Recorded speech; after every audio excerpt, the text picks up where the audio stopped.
volatile period spiritually. And after the Maccabees ascended the throne, one of them claimed to himself the office of high priest. He took it from the Sadducees. And the next one down the line claimed for himself high kingship, turning what had been an ethnarchy into a kingdom again, pretending that he was a David or a Solomon. And this created more problems.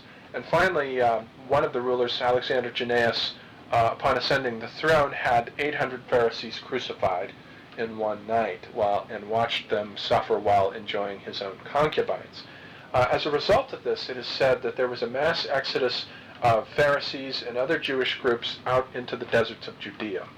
And it is possible that the Essenes of Qumran, who may have written the Dead Sea Scrolls, were a splinter group who resulted from this exodus. They saw Judea as a place of utter hellish misery, which was becoming ripe indeed for an apocalypse. Surely these events, surely the second coming was at hand, to use the words of the poet Yeats. The place was just a mess. And so the Essenes went out to these cliffs and near the Dead Sea practiced baptism and had sacramental meals and so forth.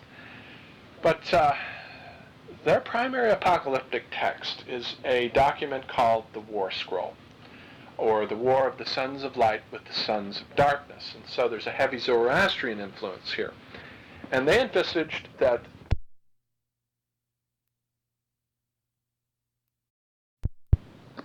the Essenes imagined that they themselves would initiate their own apocalypse at the end of time.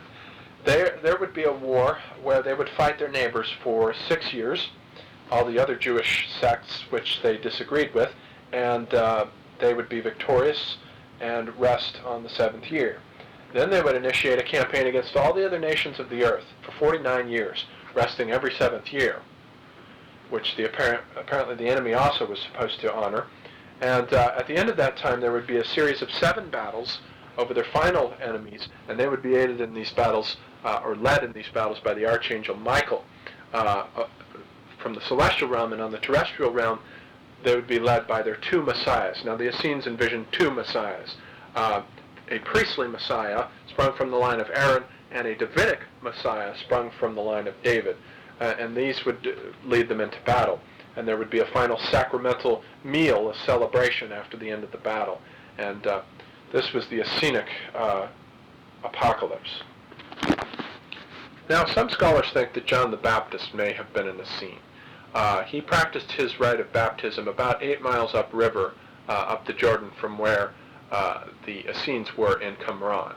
But it is likely that he thought of himself rather as a prophet, because he is described as wearing a garment that is very similar to that described in the book of Kings as the prophet Elijah wearing. So he probably thought of himself more as a prophet than as the member of a cult.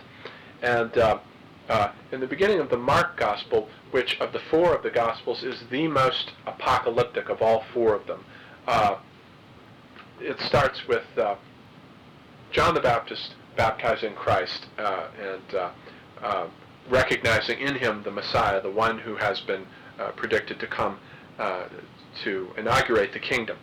Now,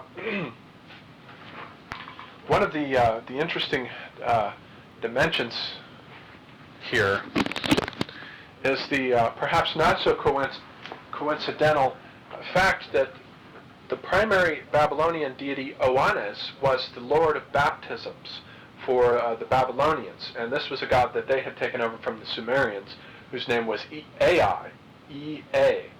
And this god was the Lord not only of baptisms, but of exorcisms as well. And so we have the idea that in baptizing, you wash devils clean from the person who comes up. So from one point of view, we have here in the baptism of Christ, John the Baptist conferring on Christ the ability to perform the exorcisms that he then spends the entirety of the Mark Gospel going around performing one exorcism after another. And So John the Baptist may in fact be this Babylonian water god Oannes. Now, Oannes was later syncretized as the sign for Capricorn, the goat fish. Oannes was pictured as half man and half a fish, and Capricorn is half a goat and half a fish. But it was the same divinity. So it is possible that we have an astronomical allegory in the opening of the Mark Gospel, with John the Baptist playing the role of Capricorn, which is the sign associated with the solstice, the darkest nights of the year, baptizing Christ and the descent of the light coming down at that moment, being possibly equivalent to the sun's rebirth on December 25th, when it begins to climb its way up out of the abyss and the days get longer and longer. And Christ is the personification of the light. He is the sun, and his birthday was assigned to December 25th because that had originally been the birthday of Mithras, the god of light, who was a personification of the sun. So it is possible to look at the text in this sense. Either way, we have the idea here of a new eon dawning out of the watery abyss, and Christ's ministry as significant of this new dawning age. Now, scholars suspect that Christ may have been born around the year 7 BC, because in that time period, within the span of about 18 months, right around 7 BC, there were 3 conjunctions of the planets Jupiter and Saturn in Pisces. And Pisces was the spoke of the great Platonic wheel that was being entered here. The precession of the equinoxes was entering into this sign right around the year 0, between the year 0 and 100 AD. So we have a shift from the age of the ram and the lamb to the age of the fish. And consequently, the Gospels are packed with images of comparing Christ to either a fish or a fisherman or a shepherd or a goat. So we have a sort of noise of where one station is fading out, the age of the ram, and the new station hasn't quite tuned in yet on the frequency, the age of the fish. So that we get both of these images associated with Christ. And so Christ's ministry was indeed significant of a new age. And Christ saw his ministry as representing that the kingdom had come, that his miracles and his exorcisms and his ability and his preachings were significant, that the kingdom had begun already in his ministry, whereas the Essenes had seen it as something to come far off in the future. Now we have in Mark 13 what is sometimes termed the mini-apocalypse. Christ is describing to his apostles the coming end of the world, when the sun will turn black and the stars will fall from the sky, and there will be earthquakes and wars and rumors of wars and fire and famine and all that good stuff.